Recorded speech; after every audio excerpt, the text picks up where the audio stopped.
Hello folks, did you know it's okay to leave a kid in a scorching car as long as you have a conveniently timed OP to blame for your kid's heat stroke?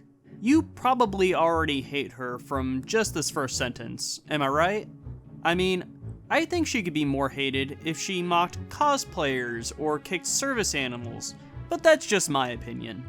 My name is Mace, and this is r/entitledparents. Roll the intro.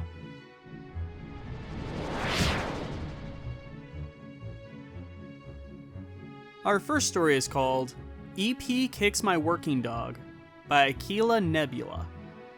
First time posting, so any mistakes in formatting I'm more than happy to change. Cast: EP, middle-aged woman with kid. K, not really a huge part of this story. P, passenger who helped me. Me, yours truly. So for some basic info, I train hearing dogs.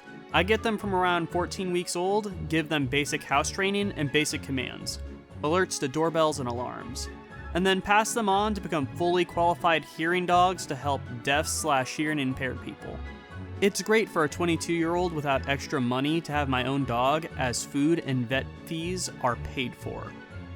I get 3 days off a week from work, so normally I spend one of these days working with my dog, Sparky, 6 months old yellow Labrador, and getting him used to different situations. This happened last summer. I decided to get the train to my city center so Sparky could experience trains and get used to them over time. I walked to the train station and waited for the train, every half an hour. Rather than getting on the first train, we stood near the edge so that he can see a train and not be completely freaked out by entering a giant, loud metal monster. So I waited for the next train. I didn't mind as it was nice weather and it was nice to be out of the house. As the train pulled up, we got on and sat in a space designed for wheelchair users and parents with strollers as the seats folded up. The train was fairly busy and I wanted to give Sparky space to lay out as it was fairly warm on the train. Enter EP and EK. EP and EK decided to sit opposite of me. I can see EK was clearly afraid of dogs as she sat up in the corner with her knees tucked up to her chest. EP, would you mind moving? My daughter is afraid of dogs. Me, no problem. So I moved just around the corner, stood up at the end of the train about 5 to 6 feet away from EP. I'm stood on my phone, and without seeing, Sparky had waddled over to this girl and started sniffing the floor around her. This kid f***ing screamed like I've never heard. And before I can grab his lead and pull him back, EP lifts her foot and heel kicks my dog right in the ribs. Now, as a 5'3" non-violent guy who has never fought with anybody, I've never been so close to hitting somebody in my life. Me. What the f*** are you doing? EP. Getting that dog away from my daughter, what else? I was honestly stunned at that response. Like, what? A few seats away facing me, there was a fairly elderly gentleman, roughly 60 to 70. P. Loudest whistle I've ever heard in my life. You are getting off at the next stop. How dare you kick an animal, especially a service animal? Sparky was wearing a burgundy vest that reads, "Service animal, please do not touch," so it was easily identifiable as a working dog. EP, no. I'm nowhere near my stop and I've paid for a ticket. If anyone's getting off, it's him, points at me, for bringing a pet onto this train. I'm gonna point out that dogs are perfectly legal on UK trains and buses, working dogs or not. P. No, you're getting off whether you like it or not. You can wait for the next train. At this point, the ticket inspector comes over after hearing the shouting and instructs the woman and her daughter to get off at the next stop. She continues shouting and protesting, but as we roll into the next station, she grabs her daughter and leaves, glaring at me as she exits. I think the guy who said, "It was fine," etc., was very tempted to call the cops as I knew she was going to be waiting at the station for half an hour for the next train, but Sparky was okay. Just a little bit shocked, I guess. For anyone interested, I gave Sparky away last November, and he has just become a fully qualified hearing dog as of 3 weeks ago. Thanks for reading. Anyone that abuses animals. Update. I have added the dog tax link. Firstly, I very much agree with Aquila Nebula. Do not ever attack or injure a dog. Just don't. In fact, because she said she kicked a 14-week-old dog, I looked up a 14-week-old Labrador. Look at how big he is. Look at that little face. You don't kick that. That's adorable. You squeeze it and you love it. But if she really wants to kick a dog, how about trying to kick Rico, our favorite German Shepherd and canine officer from episode 4 of Entitled Parents. After that, she can see if she can beat the other EM's distance record before getting firmly planted to the ground, and then jailed. That is a shameless plug, and here's the link. But if you don't want to miss the other stories, I'll leave it linked at the end of the video as well. Enjoy. This story is called, An EM Drives to Comic-Con So She Can Mock the Cosplayers. Guess Who Got Rid of Her? By Cinnamon Evie. This happened back in February. This is my first Comic-Con, and I had the exact appearance of a teenaged geeky girl who has no idea what's going on and what she's actually supposed to bring with her. I wore an Espeon onesie. Here's what it looked like. A purple spotty backpack to store spare clothes and merch that I would be buying, and a small Pokeball purse slung over my shoulder with a little Espeon plush sitting inside with its head sticking out like a chihuahua. So yeah, I looked cuddly, to say the least. I stood out a little compared to the more professional cosplayers. I arrived too early, so the doors weren't open yet. My friends that were also going didn't arrive yet either. I saw a white car park on the other side of the road, and EM got out with her kid and walked to the queue and started to point and laugh at the crowd at the door. People had to go past her to get to the door, so she'd stop people and laugh at them, calling them deadbeats and man-children, which was completely false. They were parents with young kids who were dressed up, not just teenagers and adults. And elbowing EK saying things like, "Aren't you lucky you don't have to embarrass yourself in public like this?" People were mostly ignoring her and muttering to themselves. This was f***ing bizarre. She looked straight at me and berated me for wearing pajamas as my costume and called me lazy for not having a proper cosplay. Then it happened. My saviors, a married couple. I saw the rings. Dressed as Jafar from Aladdin and Rose Quartz from Steven Universe showed up. Now these guys were professional. They looked like they had been to a dozen Comic-Cons. They later won the costume contest. EM started her mocking, but then Jafar absolutely exploded at her. Other people started to join in, and they all jeered at her for having nothing better to do since she's the one who drove out just so that she can make fun of people who wanted to enjoy an event. EM goes red in the face, drags EK off, and drives away. F***ing bizarre. I told my friends about it later, and we all had a laugh. So let me get this straight. A single mother went to an event full of people dedicated to Comic-Con and thought she would not get any sort of retaliation? Have you seen cosplayers? Let me give you a few quick examples. Now look at these people. They are quite in shape.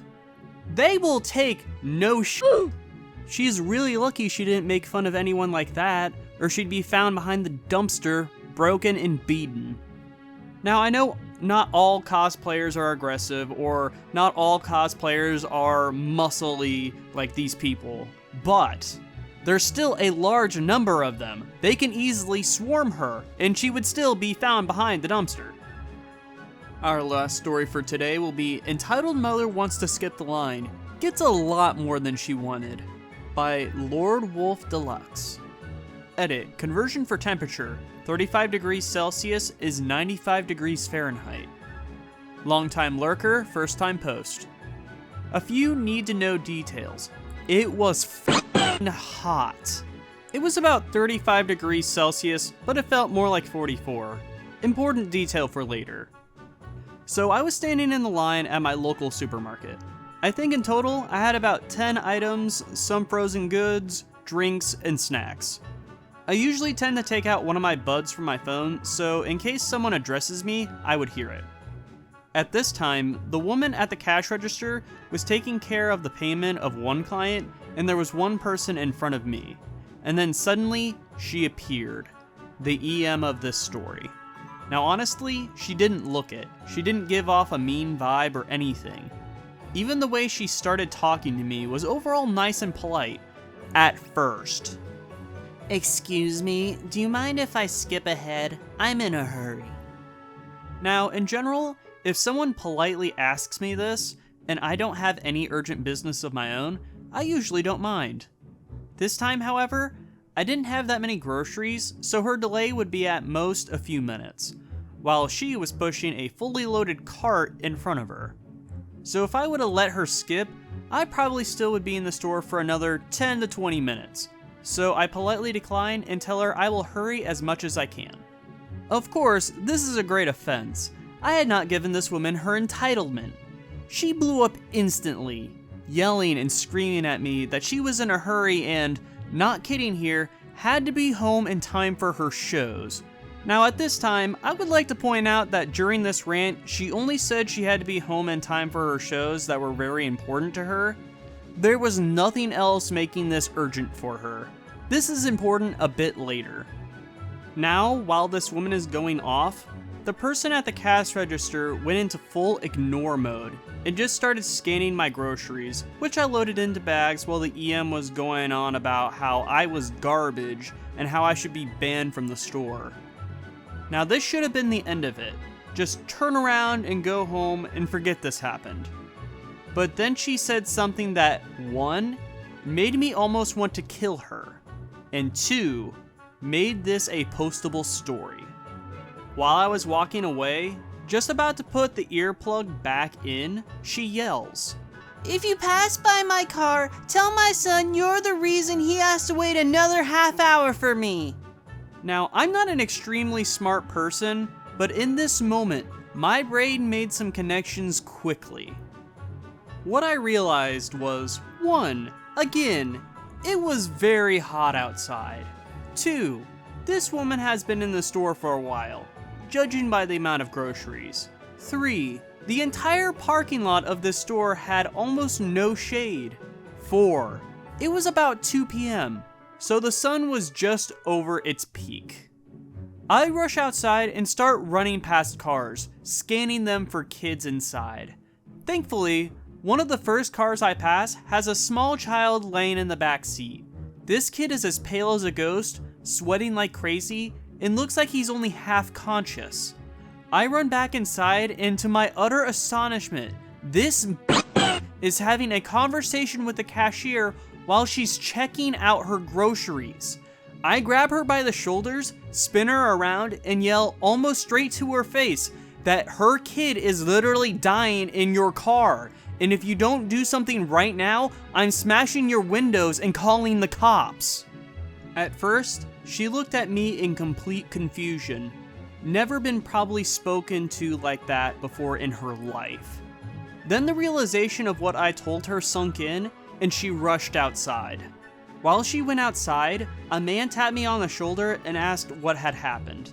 I explained the situation, actually leaving out the bit at the cash register, just saying I saw the kid in the car and knew that this woman was probably the owner. He went outside, and when I came outside, the EM suddenly rushed me and got in my face saying I was the reason she was in the store for so long and that her son's current condition was my fault. Before I can even respond, the man that approached me earlier speaks up. Turns out this man was an off-duty cop and had been in the store for a while, and as such, knew the actual delay caused by me could not have caused this. He also said he had already called an ambulance for the kid and the cops for her. I didn't know what happened to the EM, but she completely crashed. She just sat down on the pavement and started shaking her head, not saying much except for the occasional sob or, Not my fault! As for the ending, everything turned out okay for most parties. I stayed a while to give a statement to the cops and my contact info in case it went to court. The kid was okay afterwards, and since his mom got arrested, they called his dad or another male family member, I didn't ask, to accompany him to the hospital. As for the EM, I'm assuming she's gonna have to stand trial for child endangerment. Not sure if she's just gonna get a fine or jail time. Now viewers, I know that you guys are smart enough not to put a child or a dog or anyone you care about in a car in the middle of summer or just on a very hot day. But this woman, she nearly killed her kid.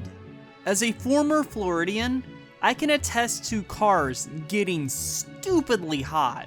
Apparently, she never saw that video about the football player that went into a car for 10 minutes on a very hot summer day to prove a point. Lord Wolf Deluxe, I don't know if you watch my videos or not, but if you do, I just want to let you know that you have my utmost respect as you saved a life that day, and that kid's gonna be able to live on and live a full, happy life. I applaud you. Alrighty, that wraps up our stories for today. Thank you all so much for watching. I want to thank our posters for sharing your stories. Links are down in the description. Also, here's the link to the post I mentioned earlier about Rico taking down an EM. And if you are new and want to support me, please leave me a like and subscribe to keep up with new videos. Thank you all so much for watching, and I wish you a wonderful day.